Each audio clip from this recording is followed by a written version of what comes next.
I learned to be invisible long before I understood what loneliness meant. Growing up in Seattle, my family made it clear that I was the one who did not quite fit. While my older brother Jacob excelled at every sport, and my younger sister Victoria charmed everyone she met, I was the awkward one who stumbled over words, spilled drinks at dinner parties, and failed to understand the unspoken rules of social grace. My mother never said it outright, but her sighs spoke volumes. The way she would introduce Jacob and Victoria with pride, then pause before mentioning me, as if hoping someone would change the subject first. My father was worse. He simply pretended I was not there most of the time, his eyes sliding past me to focus on my siblings whenever we were in the same room. The exclusion started small, a cousin's birthday party where somehow my invitation got lost in the mail, a family barbecue where my mother forgot to tell me the date had changed. I was 15 when I realized these were not accidents.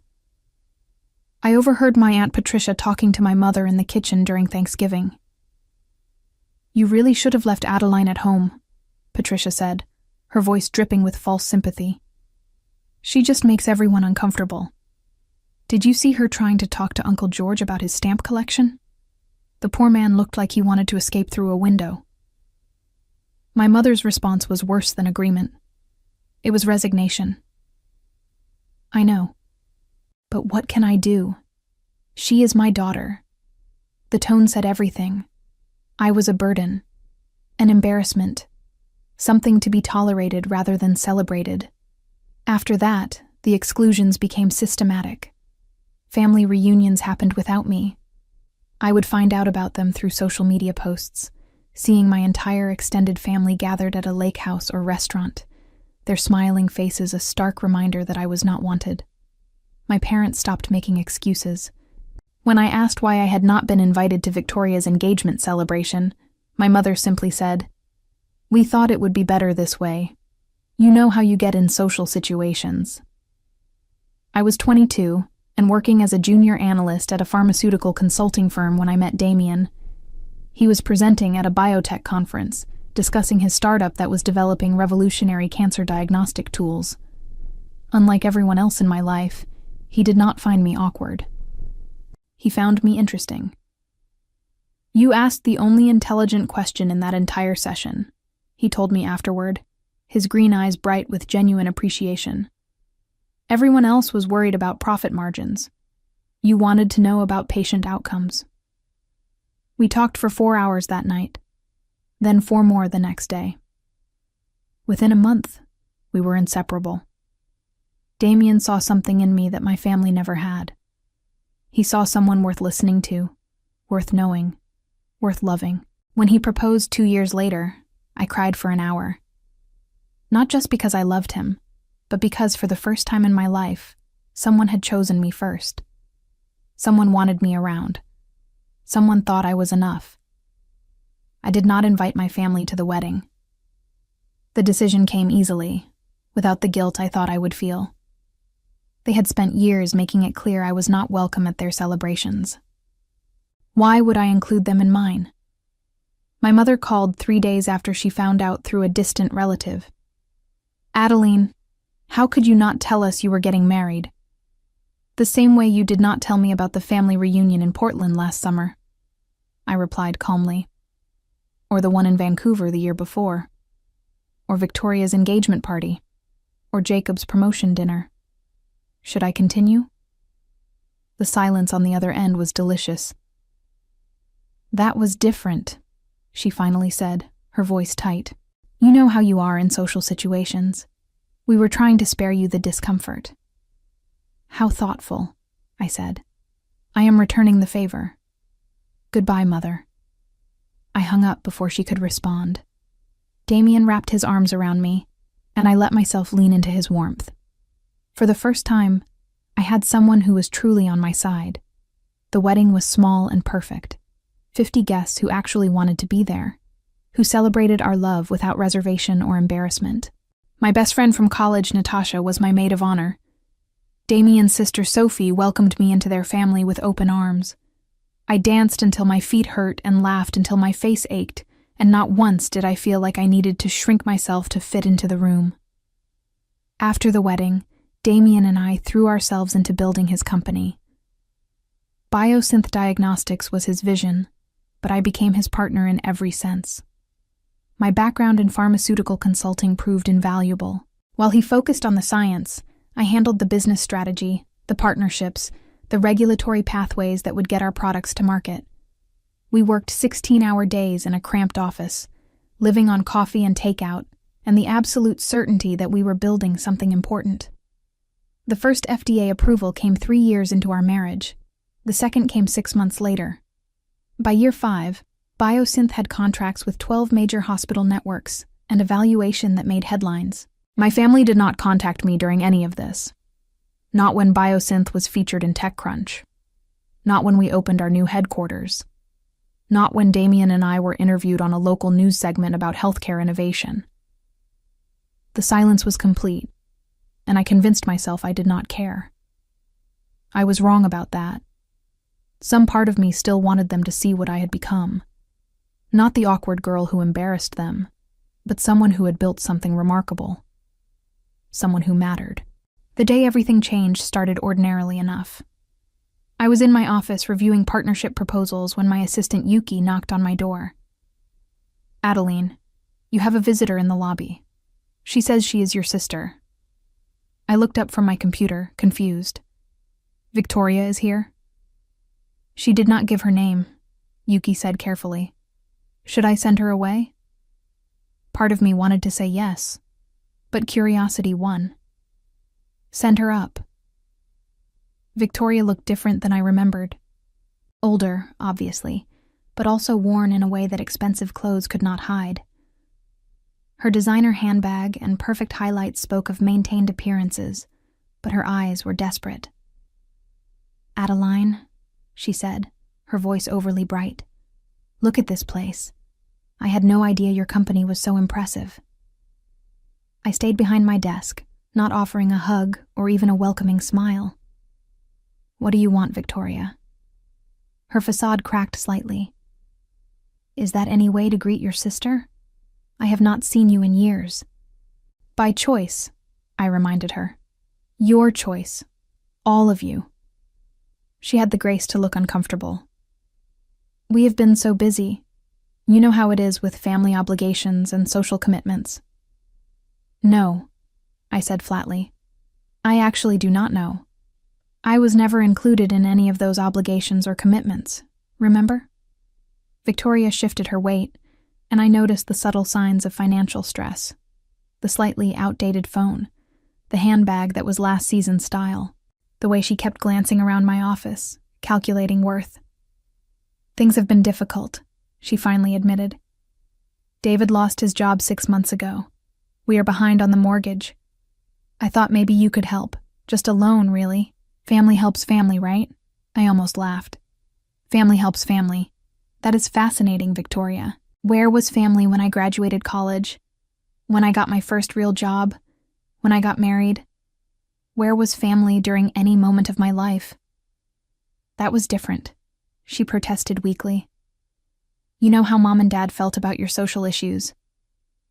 "My social issues," I repeated. "You mean the awkwardness you all used as an excuse to exclude me from every important family event? The embarrassment you felt having me around?" Victoria's desperation overrode her pride.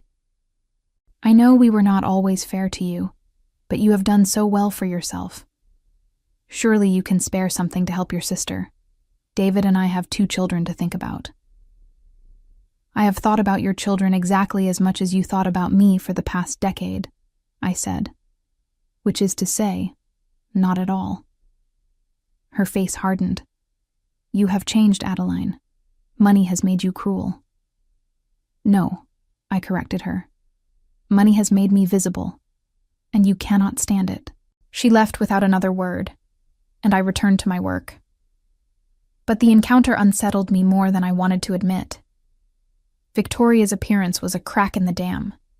If she knew where I worked, the rest of them would know soon enough. I was right. 2 weeks later, Jacob called my office. I did not answer. He called again the next day, and the day after that.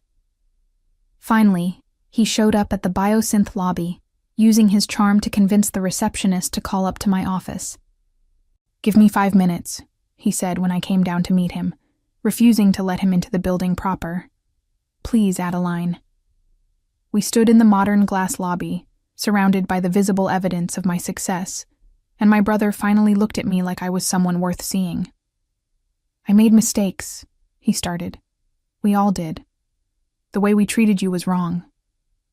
"Continue," I said coldly.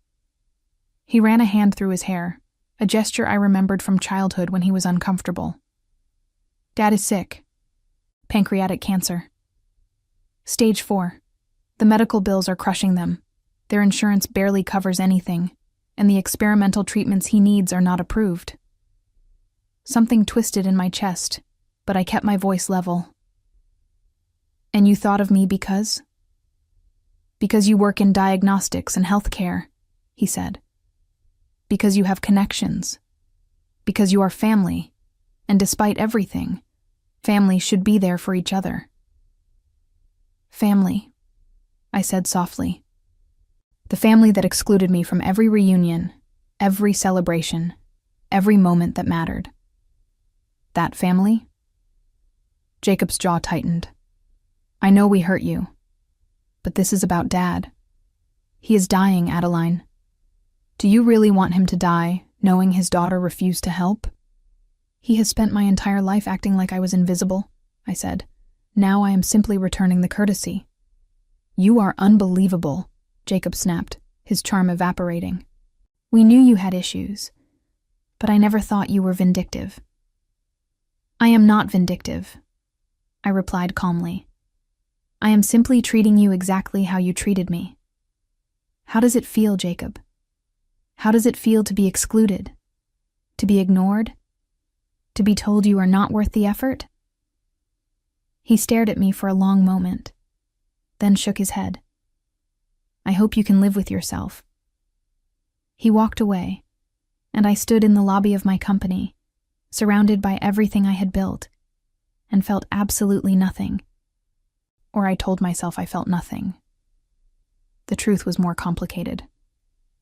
That night, I told Damien about both visits. We were in the kitchen of our new house, a stunning modern construction overlooking Puget Sound. The house was a statement, though I had not consciously intended it that way. It was visible proof that the awkward girl they had dismissed had become someone remarkable. "What do you want to do?" Damien asked, always leaving the decision to me. "I do not know," I admitted. "Part of me wants to help. Despite everything, he is still my father.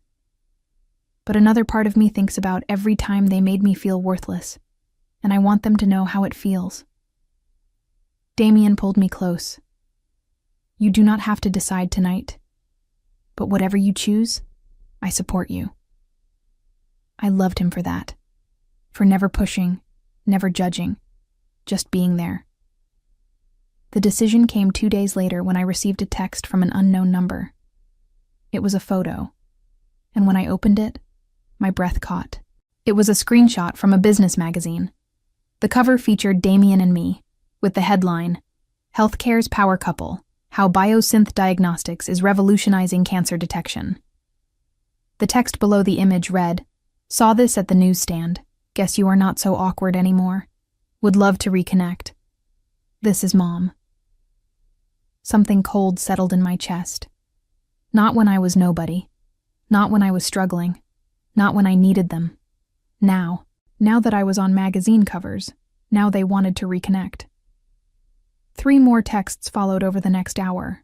One from Victoria, congratulating me on the article. One from Jacob, suggesting we have lunch to discuss family business. One from my Aunt Patricia, claiming she had always known I had potential. I showed them to Natasha when she came over that evening. She read through them, her expression growing darker with each message. "They are unbelievable," she said, handing back my phone. "Let me guess, not a single mention of the years they excluded you?" "Not one," I confirmed. "What are you going to do?" I thought about it for a long moment, staring out at the water. The sun was setting, painting the sky in shades of orange and purple, beautiful and indifferent, like nature always was. I am going to show them exactly who I have become, I finally said, and make sure they understand it happened without them. Natasha grinned. I was hoping you would say that. The plan formed slowly over the next week. Biosynth was planning a major announcement about our latest breakthrough in early cancer detection. The technology could identify markers 18 months earlier than current standards, potentially saving millions of lives. It was the biggest moment in our company's history, and media coverage would be extensive. I arranged for an interview with the largest business publication in the region. During the interview, I was asked about my inspiration and support system. I talked about Damien, about Natasha, about the mentors and colleagues who had believed in me. I talked about building success despite obstacles, about proving doubters wrong, about finding your own family when your biological one fails you. The interviewer, a sharp woman named Beverly, picked up on the subtext. It sounds like you faced significant personal challenges on your journey. I did, I said carefully. I grew up being told I was too awkward, too embarrassing to include in family events. I was systematically excluded from celebrations and gatherings because my own family was ashamed of me. But that exclusion taught me something valuable. It taught me that the people who matter are the ones who choose to see your worth, not the ones who share your DNA. Beverly leaned forward, sensing a story. That must have been incredibly painful. It was, I acknowledged. But pain can be transformative. Every time my family excluded me, I became more determined to prove I was worth including. Every time they made me feel invisible, I worked harder to become impossible to ignore. In a way, their rejection was the greatest gift they could have given me. It forced me to build a life on my own terms, with people who actually valued me. The article ran the following week, and it was everything I had hoped for. The headline read, "From Excluded to Exceptional: How One Woman Built a Healthcare Empire After Being Rejected by Her Own Family."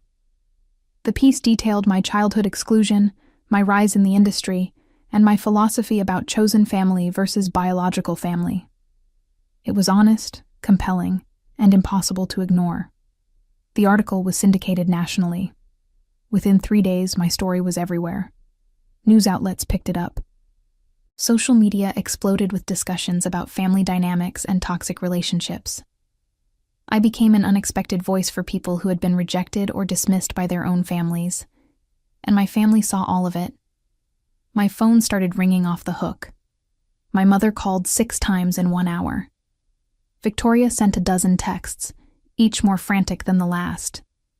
Jacob left a voicemail calling me manipulative and selfish. Aunt Patricia posted on social media about how the article was full of lies, though she could not point to a single inaccuracy. I did not respond to any of them. I was too busy with interview requests, speaking invitations, and messages from people thanking me for telling a story that resonated with their own experiences. My personal pain had become something larger, something that connected me to thousands of people who understood what it meant to be excluded by the people who were supposed to love you unconditionally. The magazine feature led to more coverage. Forbes ran a piece on my business strategies. Fortune included me in their 40 Under 40 list. Harvard Business Review published a case study on Biosynth's rapid growth and market penetration. Through it all, my family's desperate attempts to contact me continued. They wanted to explain, to apologize, to reconnect. But their timing revealed everything I needed to know about their motivations. The morning they showed up at my house, I was having coffee on the terrace with Damien, reviewing the finalized plans for our expanded research facility. It was a Saturday in late September, the kind of perfect autumn morning Seattle rarely delivered. The air was crisp, the sky impossibly blue, and I was happy. The doorbell rang at 9 a.m.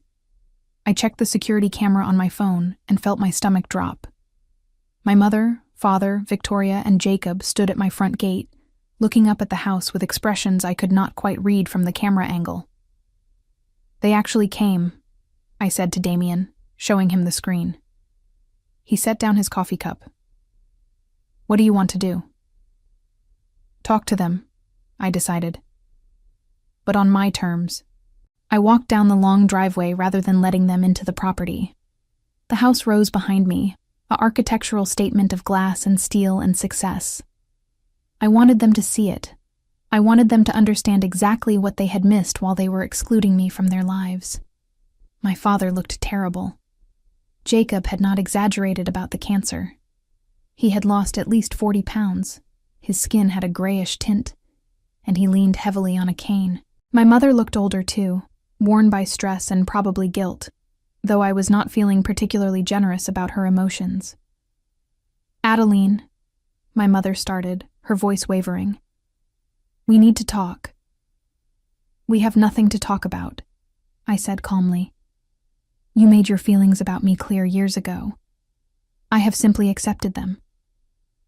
You made us look like monsters in that article, Victoria snapped, her desperation from our last meeting replaced by anger.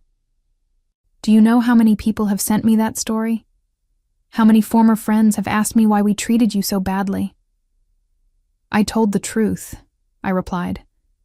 If the truth makes you look like monsters, perhaps you should examine your behavior, rather than blame me for speaking about it. My father spoke for the first time, his voice weak. I am dying, Adeline. Does that mean nothing to you? Something sharp twisted in my chest, but I kept my expression neutral. It means exactly as much as my existence meant to you for 28 years, which is to say, very little. We are still your family, my mother insisted. You cannot just pretend we do not exist. I learned how to do that from experts, I said. You pretended I did not exist for most of my life. I am simply following your example. Jacob stepped forward, and I saw calculation in his eyes. He had always been the smart one, the strategic one. What will it take? For you to help Dad? To stop talking to the media about us? To just let this go? Money? We know you have plenty of it now. You think this is about money? I asked, genuinely surprised by his stupidity. Everything is about money, he said flatly. You have it, we need it, and you are using that to punish us. So name your price. What will it take for you to help your dying father and stop destroying our family's reputation?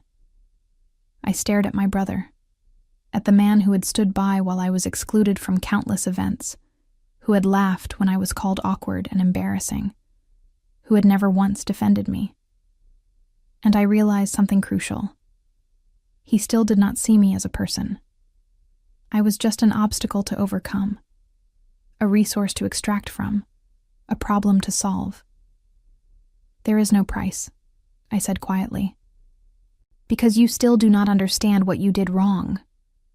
You think this is about money or revenge or media attention? It is not. It is about 28 years of being told I was not worth including in my own family. It is about learning to be invisible because my existence embarrassed you. It is about building a life without you, because you made it clear I was not wanted. We made mistakes, my mother said, tears streaming down her face. But we are trying to make amends now. Does not that count for something? No, I said simply. You are not trying to make amends. You are trying to benefit from my success. You ignored me when I was nobody, excluded me when I was struggling, and rejected me when I needed family.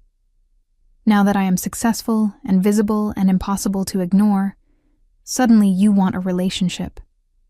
That is not amends. That is opportunism. Please, my father said, and the word came out as a whisper. I do not have much time left. I want to make things right before I go. For a moment, I almost wavered. He was my father after all, despite everything. But then I remembered being 15 and overhearing my mother agree that I was too embarrassing to bring to family events. I remembered being 22 and finding out about Victoria's engagement party through social media. I remembered every birthday they forgot, every accomplishment they ignored, every moment they made me feel like I was worth less than nothing. You had my entire life to make things right, I said. You chose not to. You do not get to choose differently now just because it is convenient for you. You are cruel, Victoria said, her voice shaking. Vindictive and cruel. We always knew there was something wrong with you. There it is, I said softly. The real feeling under all the apologies and desperation. You still think there is something wrong with me. You still think I am the problem. After everything, you learned nothing.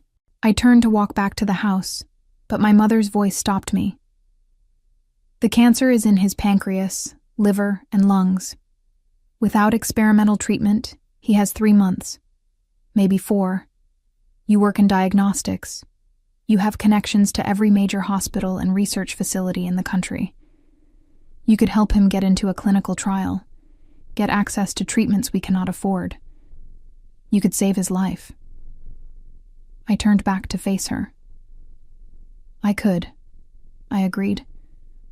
I have those connections. I could make some calls, pull some strings, get him into programs that would give him a fighting chance. But I am not going to. The silence that followed was absolute. Even the birds seemed to stop singing. You would let your father die? Jacob demanded, his face reddening with anger. Out of spite? Out of consistency, I corrected. You excluded me from your lives. I am excluding you from mine. You taught me that family is conditional, that love has requirements, that some people are worth caring about and others are not. I was in the not category for 28 years. Now the categories have reversed, and you cannot handle it. My father's face crumpled, and he aged a decade in that moment. My mother sobbed openly. Victoria looked at me with pure hatred. Jacob's hands clenched into fists. We will tell everyone what you did, Jacob threatened. How you refused to help your dying father. How you chose revenge over family. You think your reputation will survive that? Go ahead, I said calmly. Tell everyone.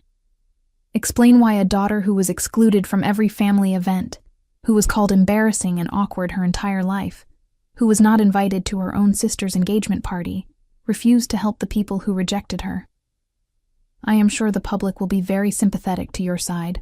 I left them standing at my gate and walked back to the house. My hands were shaking by the time I reached the terrace. Damien wrapped me in his arms, and I let myself lean into him. That was harder than I expected, I admitted. You did the right thing, he said firmly. They do not get to treat you like garbage for decades, and then demand your help the moment it benefits them. I wanted to believe him. I wanted to feel righteous and justified. But part of me felt hollow. My father was dying, and I had the power to help him. Was I really going to let him die to make a point? The answer came to me that evening when I checked my phone and found a text from a number I did not recognize. The message contained a single screenshot. It was a group text from 6 months earlier, before the magazine article, before anyone knew how successful I had become. The text was from Victoria to my mother, copied to Jacob and several cousins I barely knew. I ran into someone who knows Adeline. Apparently she married some guy with a startup. They are apparently struggling to get funding. I did not mention it to anyone else. No point in associating the family with another one of her failures. The date stamp showed it was sent just 3 days before Victoria had shown up at my office begging for money. My phone buzzed with another message from the same unknown number. Thought you should see what they really think of you. I am Stephanie, Jacob's ex-wife. We divorced last year after I found out he cheated on me throughout our entire marriage. Your family is good at hiding who they really are. Do not let them fool you now. I stared at the screenshot for a long time. Even 6 months ago when they thought I was struggling, they did not reach out to help. They just gossiped about my failures and hoped no one would associate them with me. The only thing that changed was my public success. Not their feelings, not their regret, just their calculation about what I could do for them. I showed the texts to Damien. He read them, his jaw tightening with anger. They are even worse than I thought, They did not want a relationship with me, I said slowly, pieces clicking together. They wanted access to my success. They saw the magazine covers and the media attention, and they saw an opportunity. My father's cancer just gave them an excuse to reach out. What are you going to do? Exactly what they taught me to do, I said. Exclude them completely. Over the next week, my family's attempts to contact me intensified. They called my office repeatedly until I had my assistant block their numbers. They sent emails that went straight to a filtered folder. They posted on social media about family bonds and forgiveness, transparent attempts to pressure me through public opinion. I ignored all of it and focused on my work. Biosynth was launching a new partnership with a national hospital network, and the regulatory paperwork alone was consuming 60-hour weeks. I was too busy building something meaningful to waste energy on people who had made their priorities clear. Then my mother did something I did not expect. She went to the media. I was in a meeting when Natasha burst into the conference room, her phone in her hand. You need to see this. The article was in a local news outlet, complete with photos of my parents looking devastated. The headline read, "Local mother begs daughter to help save dying father." The story painted me as a heartless daughter who had abandoned her sick father out of petty revenge, while they were just a loving family confused by my anger. My mother's quotes were masterfully crafted. "We know we were not perfect parents, but we loved Adeline. We are devastated that she has chosen to shut us out during the hardest time of our lives. Her father is dying, and she has the connections to help him, but she refuses. We do not understand where this cruelty comes from." There was no mention of the exclusions, the years of being called embarrassing, the systematic rejection I had endured. Just a sad story of ungrateful daughter versus loving parents. "They are trying to manipulate public opinion," Natasha said, furious on my behalf. "Make you look like the villain so you will be pressured to help them." I read through the article again, noting every careful omission, every strategic word choice. My mother had always been good at presenting the right image. That was why my exclusion had been so devastating. She knew exactly how to make herself look good while making me invisible. "This is going to blow up," I said calmly. "People love stories about ungrateful children and suffering parents." "Are you going to respond?" Damien asked. I thought about it for a moment, then shook my head. "Not yet. Let them think they won this round." Sure enough, the story gained traction. Within 2 days, I was receiving hate mail. Social media exploded with people calling me heartless, cruel, and ungrateful. Several business contacts reached out with concerned messages about my family situation. Someone started a petition demanding I help my father, which gained 15,000 signatures in 3 days. My family appeared on a local news segment, my mother crying on camera while my father looked frail and sympathetic beside her. "We just want our daughter back," she told the interviewer. "We do not care about her money or success. We just want a relationship with her, and we want her help saving her father's life. Is that really too much to ask?" The interviewer, clearly moved, turned to the camera. "Adeline, if you are watching this, your family loves you and needs you. Whatever happened in the past, is it worth losing your father over?" I watched the segment 3 times, analyzing every word, every expression, every calculated moment of emotion. They were good. They had managed to completely flip the narrative, turning themselves into victims and me into a villain. The public ate it up. "You have to respond," Natasha urged. "This is getting out of control. Your reputation is being destroyed." "Not yet," I repeated. "Trust me." The truth was, I had been prepared for this. I knew my family well enough to predict they would try to weaponize public opinion. So I had spent the past week quietly reaching out to people who knew the real story. Stephanie, Jacob's ex-wife, was happy to provide screenshots of family group texts showing years of disparaging comments about me. A former neighbor remembered my mother explicitly telling her I was too awkward to bring to parties. Teachers from my high school recalled my parents never attending a single one of my school events while making sure they were visible at Jacob and Victoria's. I compiled everything into a comprehensive file and reached out to Beverly, the journalist who had written the original profile about me. "I have a follow-up story for you," I told her. "But only if you are willing to be thorough and fair." She agreed immediately. The exclusive I gave her included everything. The text from Stephanie showing my family mocking my supposed failures. Testimony from people who had witnessed my systematic exclusion. Photos from dozens of family events where every family member was present except me, with timestamps proving these were not isolated incidents, but a pattern spanning decades. Beverly worked fast. Within 4 days, she had corroborated everything and conducted additional interviews with people who had known my family. The article she published was devastating in its thoroughness. The whole truth, what really happened between Adeline and her family, ran with supporting documentation that could not be disputed. It included the text from Victoria, mocking my supposed struggles, testimony from multiple sources about my systematic exclusion, and a timeline showing that my family had only reached out after my success became public.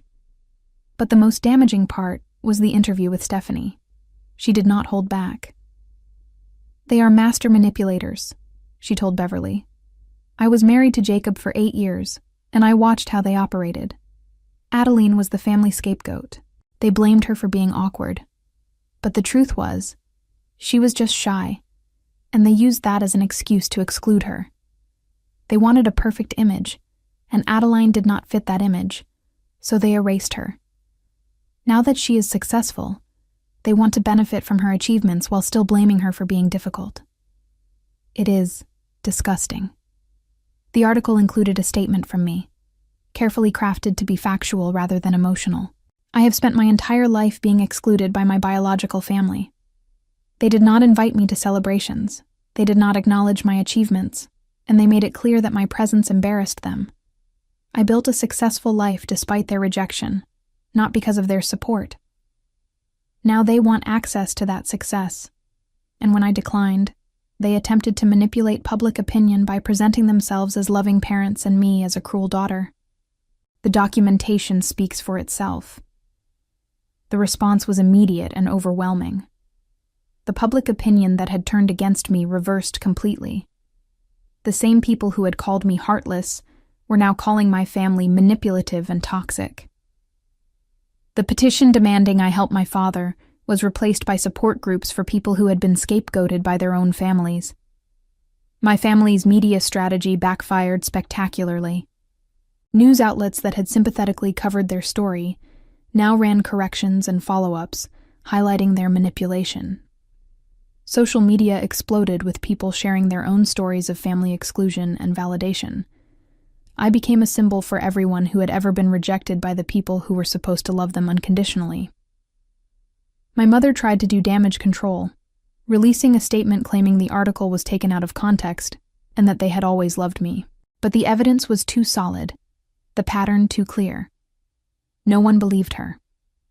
Jacob attempted a different approach, posting a long message on social media about how families are complicated and everyone makes mistakes. The comments section tore him apart. People posted screenshots of the text messages mocking me, asking how that constituted a family that loved me. Victoria stayed silent, probably on advice from David, who had enough business sense to know when to stop digging. My father said nothing publicly, too sick to participate in the media circus his family had created. Through all of this, I focused on my work. Biosynth announced a major breakthrough in our early detection technology, capable of identifying cancer markers 20 months earlier than existing standards. The FDA fast-tracked our approval process. We secured partnerships with 3 more hospital networks. Our valuation doubled. I was featured in Time magazine as one of the most innovative healthcare entrepreneurs under 40. The article mentioned my family situation in a single paragraph, noting how I had succeeded despite being rejected by my biological family, then moved on to discuss my actual achievements. That felt right. My family did not deserve to be the focus of my story.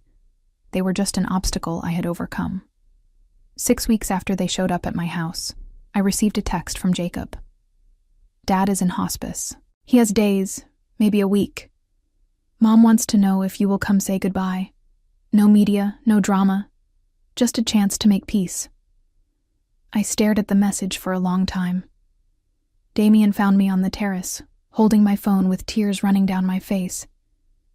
He is dying, I said. Really dying. This is my last chance to see him.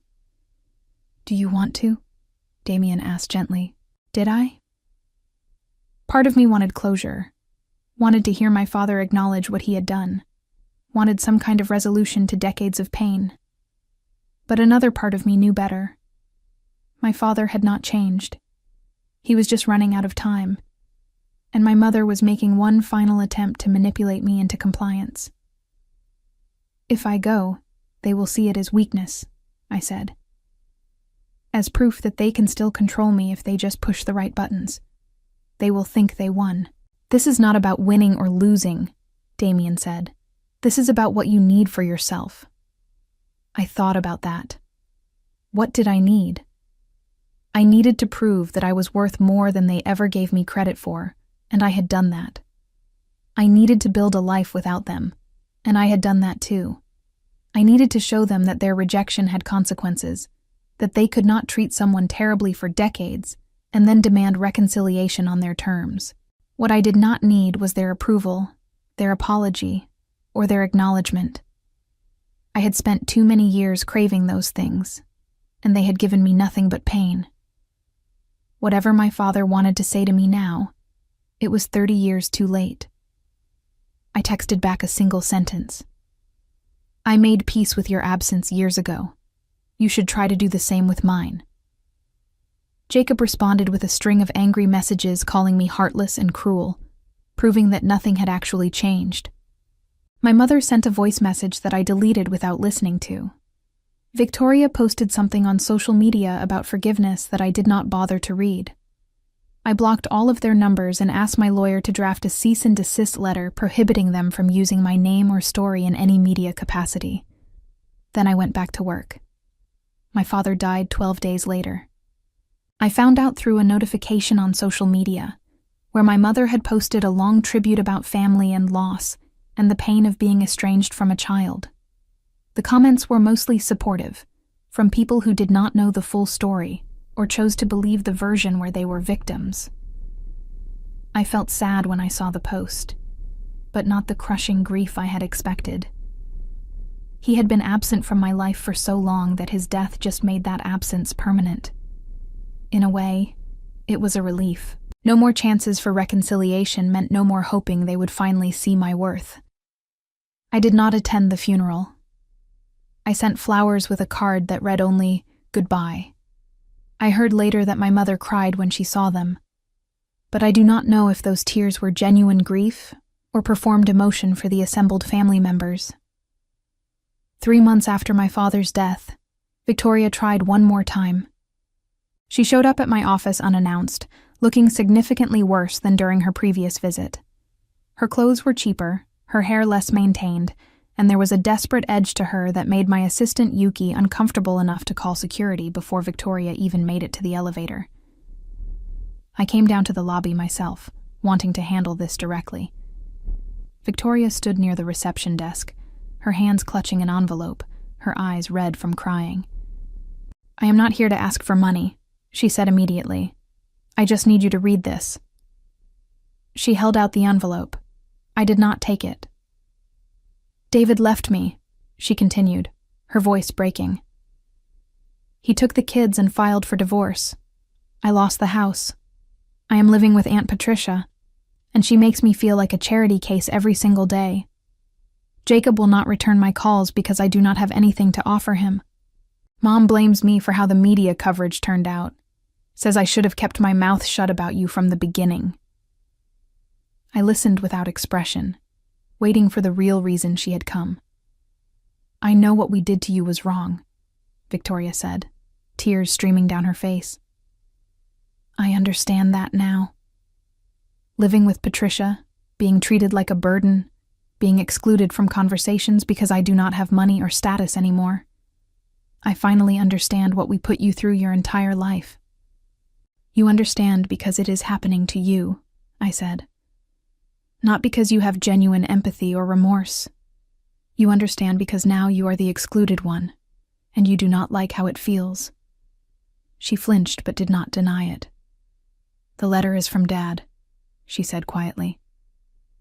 He wrote it 2 days before he died. He wanted you to have it. I still did not take the envelope. What does it say? I do not know. He sealed it and made me promise to give it to you. Please, Adeline. Whatever you think of me, whatever I deserve, he is dead. Just read his last words. I stared at the envelope for a long moment.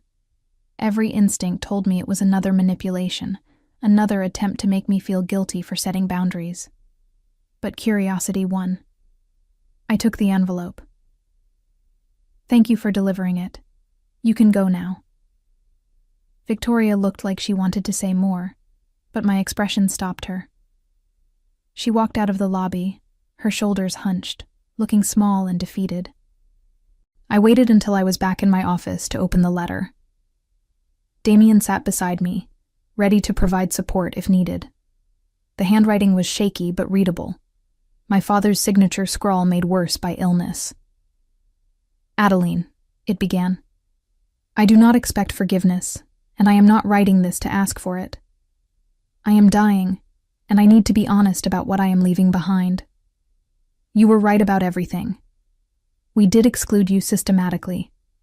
We did make you feel worthless. We did treat you as an embarrassment rather than a daughter. I could make excuses about how we thought we were protecting you from social situations that made you uncomfortable. But the truth is simpler and uglier. You did not fit the image of family we wanted to present to the world, so we erased you from that image. It was cruel and unforgivable, and I spent my last months realizing just how much damage we did. You built something remarkable without us. You became someone extraordinary despite us actively trying to hold you back. I am proud of you, though I have no right to be. I am sorry, though those words mean nothing now. I hope you have a good life, Adeline. You deserve it more than any of us. Your father. I read the letter 3 times, looking for the manipulation, the guilt trip, the hidden demand. But it was just what it appeared to be, an apology that came too late to change anything. How do you feel? Damien asked. Empty, I admitted. He finally acknowledged what he did, but it does not undo the damage. It does not give me back my childhood or the years I spent thinking something was wrong with me. It is just words on paper from a dead man. Do you regret not seeing him before he died? I thought about that carefully. No, I finally said. If I had gone to see him, he might have apologized in person, and I might have forgiven him in the moment. But forgiveness would not have been genuine. It would have been coerced by his dying, and my guilt. This way, I know I held my boundaries. I know I did not give in to manipulation. And I have his apology in writing, acknowledged without me having to participate in the scene they wanted to create. I put the letter in my desk drawer and never looked at it again. It was done. The whole ugly chapter of my relationship with my biological family was finally closed. The next 6 months brought changes I had not anticipated. My story continued to resonate with people, but now it had evolved beyond just family exclusion. I started receiving speaking invitations from organizations that worked with young people struggling with family rejection. I declined most of them, not wanting to become a professional victim, but I accepted a few that felt meaningful. One speaking engagement in particular changed my perspective. It was at a community center in Seattle that worked with teens who had been rejected by their families for various reasons. I spoke for 20 minutes about my experience, focusing not on the pain, but on how I had built a life despite the rejection. Afterward, a 17-year-old girl approached me. Her name was Zoe, and she had been kicked out by her family 6 months earlier. "Your story saved my life," she told me, her voice shaking. I was planning to kill myself because I thought if my own family did not want me, I was not worth anything. But then I read about you, and I realized that their rejection does not define my worth. I am working 2 jobs now, saving money, planning to go to college. I am building my own life, just like you did. I spent 2 hours talking with Zoe and other teens at the center. Their stories were heartbreaking, their resilience inspiring, and their gratitude for my willingness to be public about my own experience was humbling. I left that center with a new understanding of what my story could mean to others. I did not want to become a professional inspiration, but I did want to use my platform for something beyond just my own vindication. So I quietly started funding scholarships for young people who had been rejected by their families. Not through a big public foundation that would get media attention, just a private fund that helped kids like Zoe pay for college, vocational training, or startup costs for their own businesses. Biosynth continued to grow. We went public 18 months after my father's death, and the IPO was even more successful than projected. I became what financial magazines called a self-made millionaire, though I hated the phrase. Nothing about success was truly self-made. I had Damien, Natasha, mentors, colleagues, employees who believed in our mission. What I had made was a family of choice, people who valued me for who I was, rather than what I could do for them. My biological family faded into the background of my life. I heard occasional updates through mutual acquaintances. Jacob had started a consulting business that was struggling. Victoria was working retail and living with our mother, who had sold the family house to pay off debt. They never contacted me directly again, perhaps finally understanding that I meant what I said about boundaries. Then, 2 years after my father's death, something unexpected happened. I received a package at my office with no return address. Inside was a journal, old and worn, with my father's handwriting on every page. A note on top, written in my mother's hand, said simply, "He wanted you to have this. No strings attached." I almost threw it away without reading it. But that same curiosity that made me open his letter made me flip through the journal.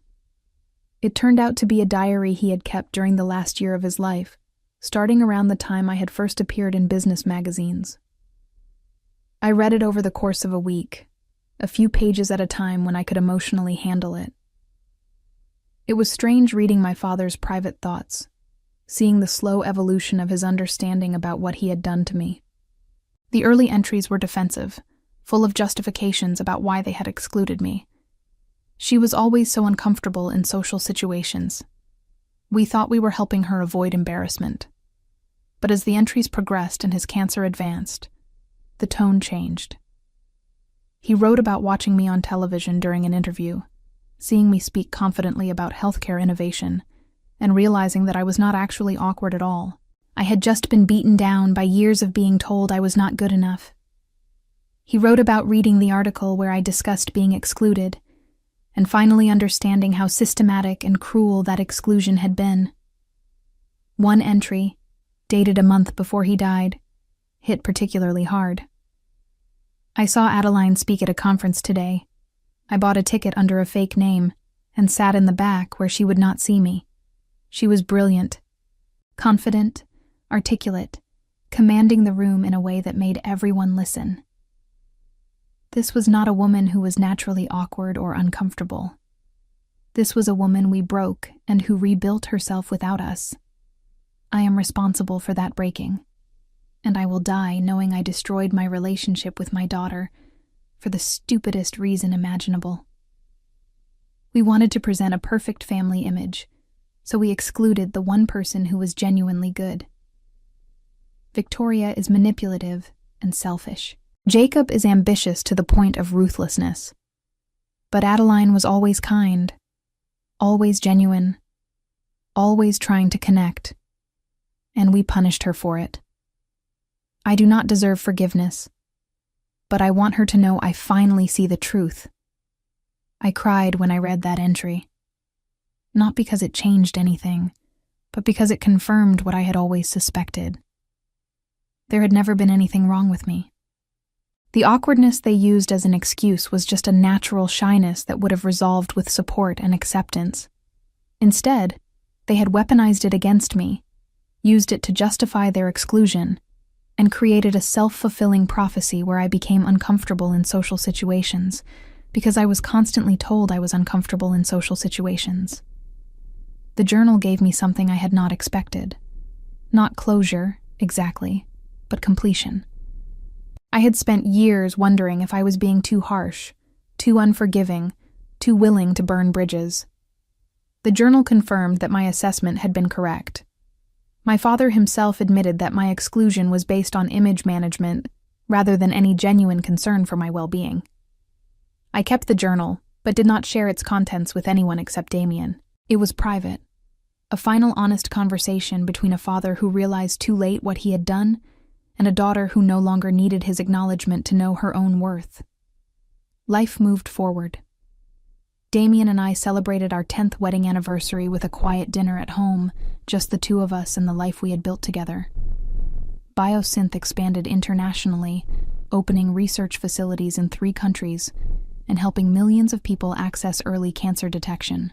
I hired dozens of employees who shared our mission, creating not just jobs, but a workplace culture where people felt valued and included.